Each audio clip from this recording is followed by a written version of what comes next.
Olá, que bom ter você aqui no Psi em Áudio. A nossa ideia é sempre trazer conteúdo de psicologia, assim, de forma clara, aprofundada, sabe? Ideal para quem está na faculdade, na pós ou até mesmo ralando para os concursos. E hoje o nosso mergulho é num tema-chave da psicofarmacologia, os antidepressivos. Para se ter uma ideia, um dado lá de 2011 já mostrava, né, que eles eram a terceira classe de remédios mais prescrita nos Estados Unidos. É um universo enorme, fundamental para o dia a dia da clínica e para o conhecimento teórico. Exato. E nossa conversa hoje vai é, se basear em material de referência consolidado na área, né? A gente quer tentar oferecer uma visão geral, bem organizada sobre esses fármacos, passando pela história, as classes, como é que eles agem no cérebro quando são indicados, os efeitos colaterais também, claro, e os princípios gerais para o uso correto. É um conhecimento essencial, né? Para quem está se formando ou já está na prática psi. E essa popularidade toda não veio do nada, né? O material que a gente analisou aponta várias razões. A eficácia, que é comprovada há décadas, principalmente nos casos mais graves de depressão. Sim, sim. O espectro de indicações, que só aumenta. Uma segurança maior se a gente comparar com os mais antigos. Facilidade de usar, enfim. A eficácia em relação ao placebo está bem estabelecida, viu? Especialmente nas depressões de moderadas a graves. A gente vê taxas de melhora, de remissão bem significativas. Agora, um ponto interessante... É que estudos mais recentes têm notado um aumento na resposta ao placebo. Isso às vezes complica um pouco para isolar o efeito do remédio em si nos ensaios clínicos. Mas a eficácia geral, principalmente para prevenir recaídas, olha, é inegável. E você falou do espectro de indicações, né? Isso vai muito além da depressão maior, não é mesmo? É impressionante ver como os antidepressivos, principalmente os ISSS e os IRSNs, viraram a primeira linha para tantos transtornos de ansiedade. Com certeza. Para quadros como transtorno de ansiedade generalizada, o TAG, pânico, TEPT, fobia social, TOC, eles são frequentemente a primeira escolha mesmo. E comparando com os benzodiazepínicos, aqueles calmantes. Então, os benzodiazepínicos também são usados para ansiedade, claro.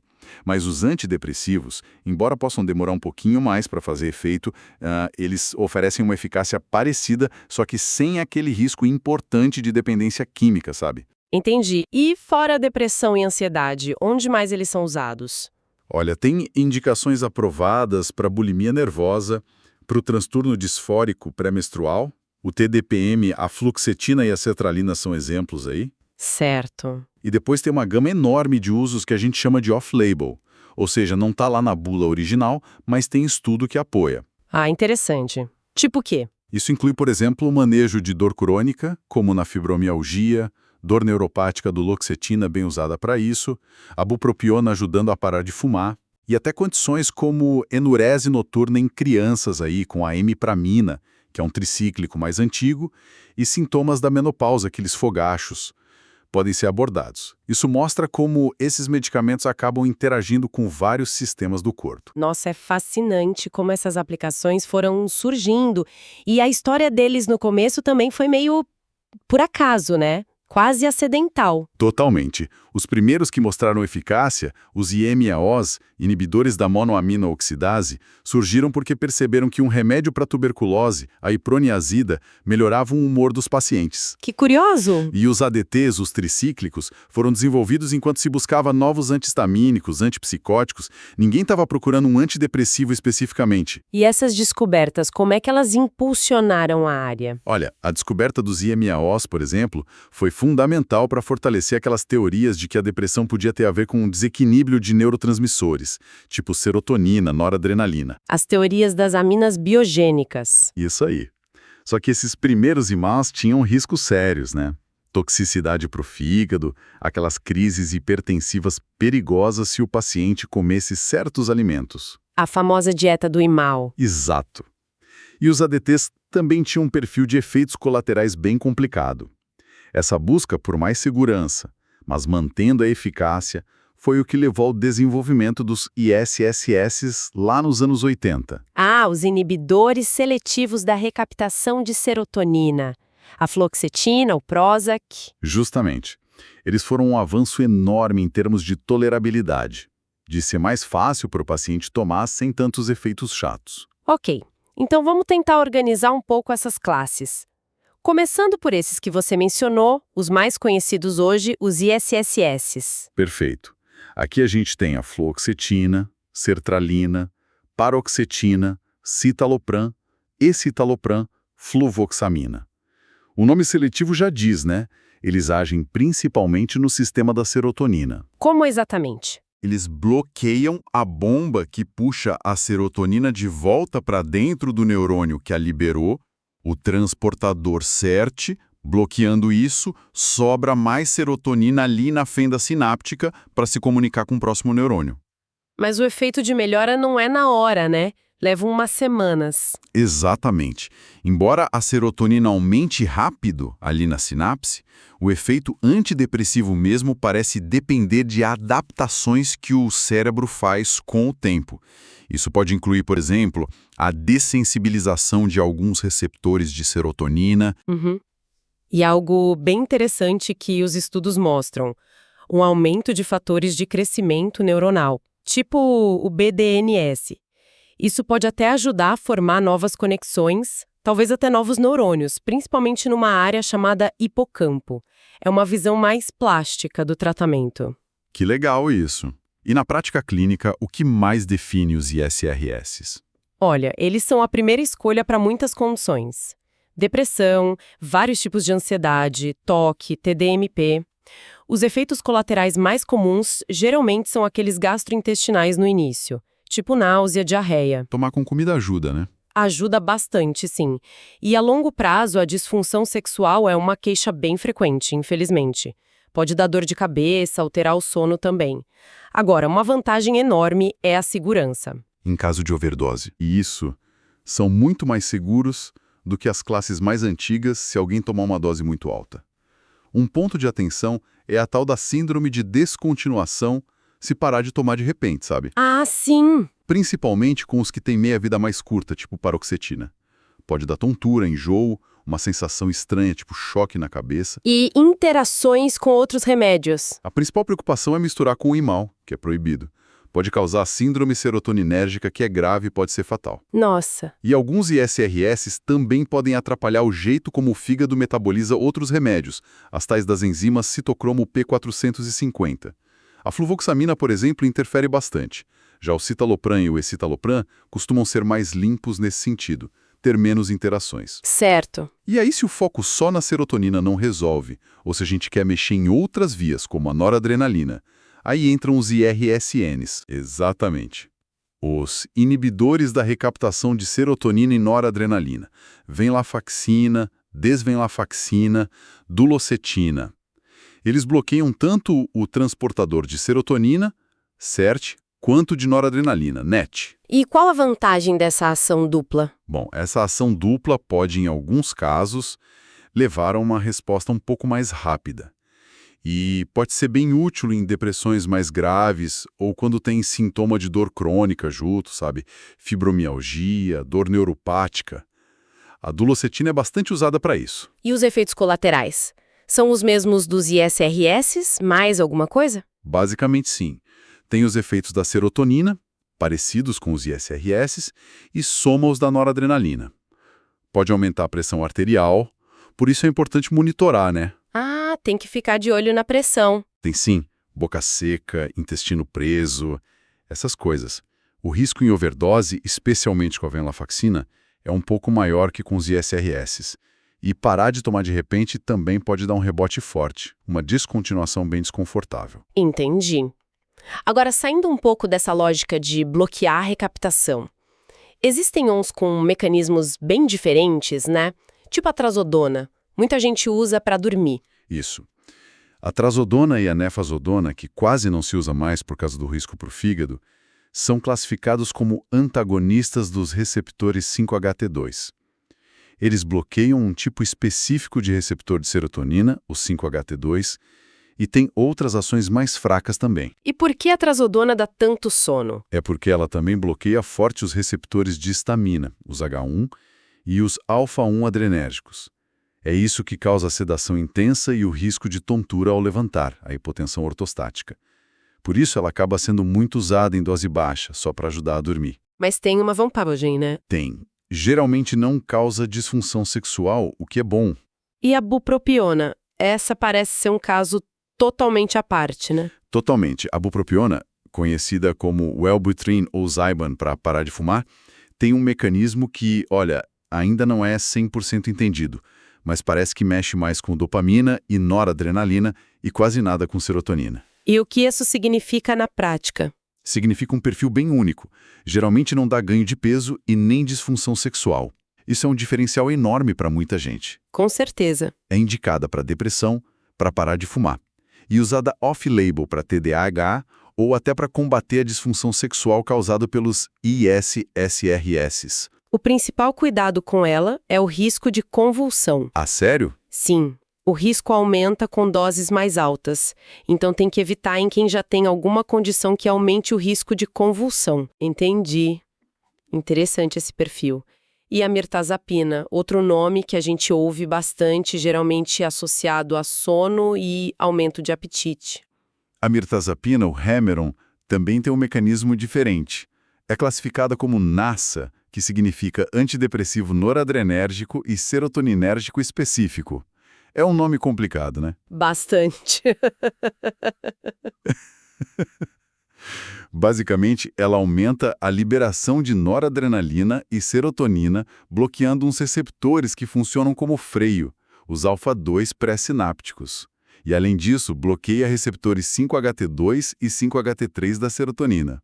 E, o ponto-chave, Qual? bloqueia muito forte os receptores H1 de histamina. Ah, por isso a sedação e o aumento de apetite e peso tão famosas dela.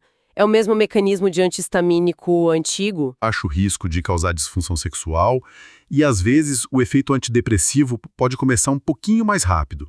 É uma opção interessante para quem está com muita insônia e perdendo peso por causa da depressão. Faz todo sentido. Bom, e antes de todos esses mais modernos, a gente tinha as gerações mais antigas, né?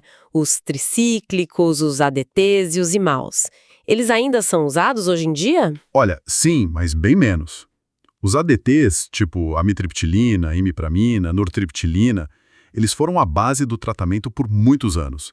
Eles também inibem a recaptação de serotonina e noradrenalina, mas de um jeito meio sujo, digamos assim. Sujo. Como assim? É que eles bloqueiam um monte de outros receptores que não têm a ver com o efeito antidepressivo principal. Muscarínicos, histamínicos, alfa-1.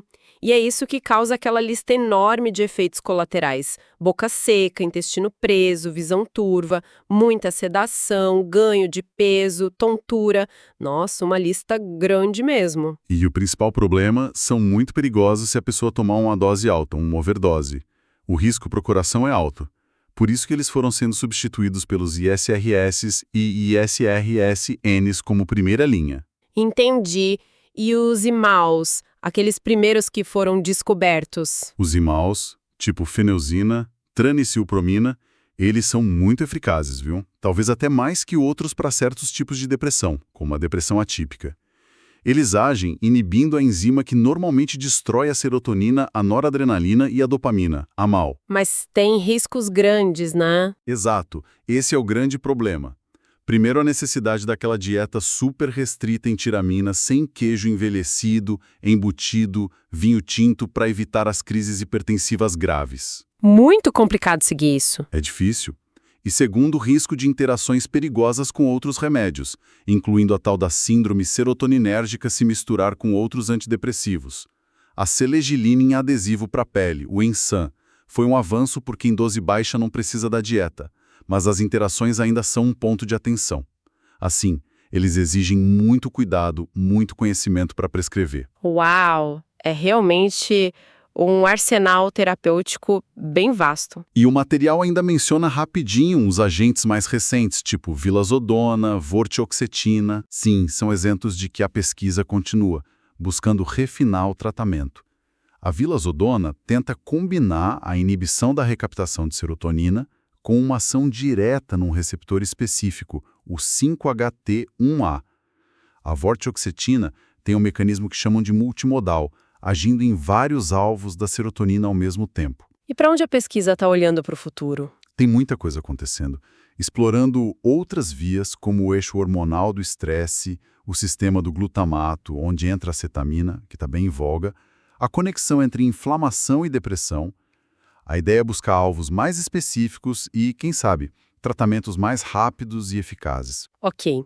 Diante de tanta opção, com perfis tão diferentes de eficácia, de efeitos colaterais, de riscos, como é que se decide qual usar para cada pessoa e por quanto tempo tem que tomar? Essa é a pergunta de 1 milhão, né? A questão prática fundamental, sem dúvida. A escolha do antidepressivo é, como o material descreve, uma mistura de arte e ciência. Não tem o melhor antidepressivo que sirva para todo mundo, sabe? A decisão tem que ser totalmente individualizada. A gente precisa cruzar as características da pessoa com as características do remédio. E que tipo de características da pessoa são importantes? Várias. O tipo de depressão que ela tem mais sintomas de melancolia, é mais atípica, tem muita ansiedade junto, tem sintomas psicóticos. A idade também conta muito. Idosos, metabolismo diferente, são mais sensíveis a alguns efeitos. Certo. O sexo biológico. Existem algumas sugestões de respostas diferentes, mas ainda é um pouco controverso. A presença de outras doenças, as comorbidades, tem dor crônica, Problema no coração. risco de convulsão, A história prévia de tratamento também, imagino. fundamental. O que já funcionou ou não funcionou para essa pessoa. O que ela não tolerou de jeito nenhum e, claro, o que a pessoa prefere em relação aos possíveis efeitos colaterais. Para algumas pessoas, ganhar peso ou ter disfunção sexual é algo inaceitável. Isso tem que ser levado em conta. E como isso se encaixa com o perfil de cada remédio? Aí entra o nosso conhecimento sobre cada classe. Qual tem mais estudo mostrando que funciona para aquele quadro específico, qual o perfil de efeito colateral mais provável, é seguro se a pessoa tomar mais por acidente, interage com outros remédios que ela já usa. Até o custo entra na conta, né? Sim, claro. Por exemplo, se tem dor crônica associada, talvez um IRSN, como a duloxetina, seja uma boa pedida.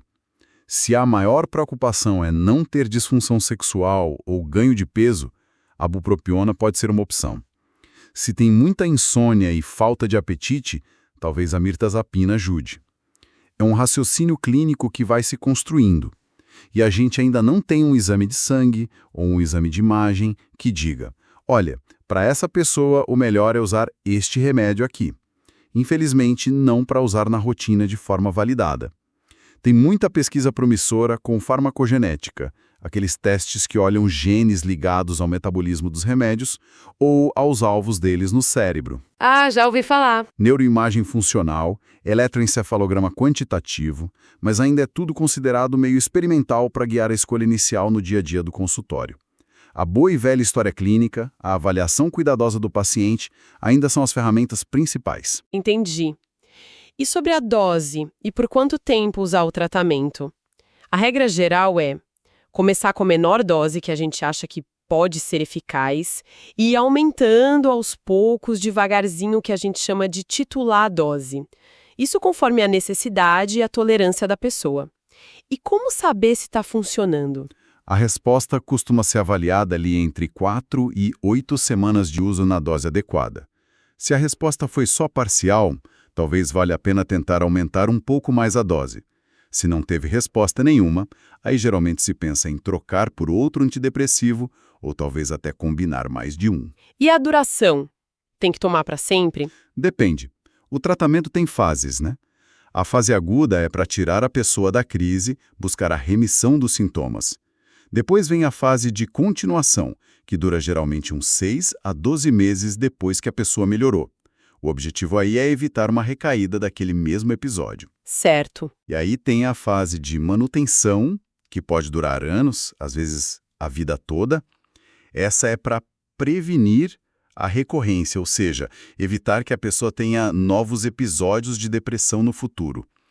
Isso é mais indicado para quem já teve vários episódios antes. Essa questão da manutenção parece bem importante, então. É muito importante, porque a depressão, principalmente quando ela fica voltando, não é só sofrimento psíquico.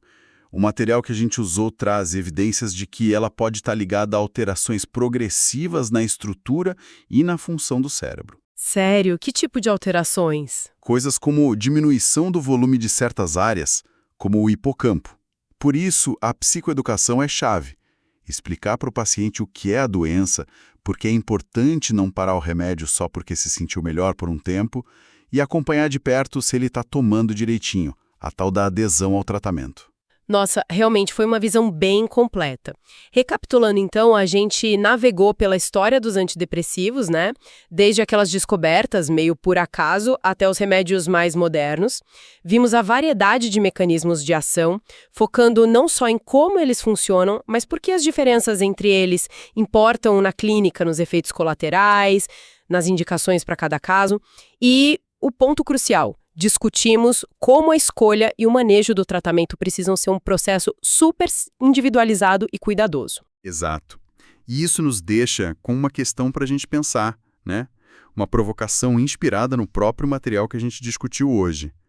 Se existem evidências cada vez mais fortes de que a depressão recorrente pode causar alterações cerebrais progressivas, tipo perda de volume no hipocampo, talvez déficits cognitivos que vão se acumulando, será que a gente não deveria pensar na terapia de manutenção, aquela de longo prazo, de forma mais precoce? Como assim? Talvez indicar essa manutenção até mesmo depois de um primeiro episódio depressivo mais grave, como uma forma de tentar proteger a função do cérebro a longo prazo, em vez de esperar a pessoa ter várias recaídas para só então indicar a manutenção. É algo para a gente refletir sobre o futuro do tratamento da depressão. Um ponto muito relevante mesmo para a gente pensar nas implicações a longo prazo do tratamento. Olha, foi uma análise densa, mas super necessária, né? Esperamos que essa nossa conversa sobre antidepressivos tenha sido útil para sua formação, para sua prática em psicologia. Continue aprendendo com a gente. Para mais conteúdos como este, siga o Psim Áudio nas suas plataformas preferidas. Até a próxima!